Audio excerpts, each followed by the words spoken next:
At tamang-tama po dyan ang susunod na balitang ito. Balik eskwela na po ang mga estudyante sa lungsod ng Tacloban ngayong araw na ito. Kahit sira ang maraming eskwelahan, walang gamit, walang uniforme, masigla at sabik na makapag-aral muli ang mga estudyante. Tinutukan sila ni Jam Sisante. Kahit halos walang gamit pang eskwela, masayang pumasok ang 7 taong gulang na si Heidi Lu sa pagbabalik klase kanina sa Tacloban City. Ano yung mga gusto mong gawin ngayon sa school? Magbasa. Hindi mo aakalaing nalagay sa alanganin ng kanyang buhay sa pananalasa ng bagyong Yolanda. Kwento ng kanyang ina, isang salbabida ang nagligtas kay Heidi Lu at sa kapatid niya.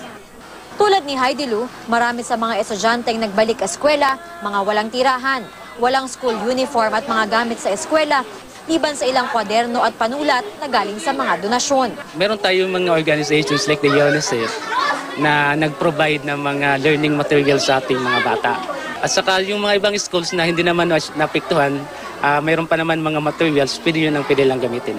Nag-ikot kanina ang mga lokal na opisyal kasama ang UNICEF para mamigay ng school supplies. Dahil maraming classroom yung sinira ng bagyong Yolanda, dito muna nagkaklase sa mga tinatawag na temporary learning spaces tulad ng tent na ito.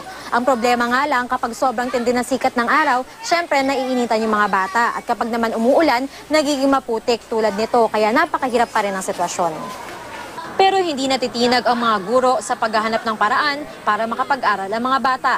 Sa mga lugar na pinakanapuruhan, hindi raw muna susundin ang formal na kurikulum. Hindi naman namin pinipilit yung mga bata na mag-ano talaga diretso ng formal education kasi parang may traumatic experience pa sila. Samantala, nagbendisyon kanina sa isang sementeryo kung saan pansamantalang nilibing ang halos 200 bangkay.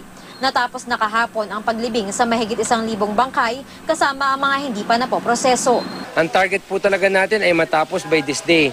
Pero in light of the fact na talaga pong naging masigasig po no, ang ating mga miyembro, yun po, natapos po natin as early as yesterday. The International Red Cross together with the Philippine Red Cross has come up with a 40-footer refrigerated van so the cadavers can be put there to avoid stench.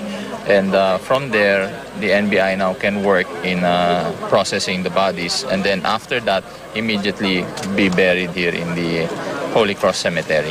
Bukas dadating ang NBI team na magsisimula muling magproseso ng mga bangkay.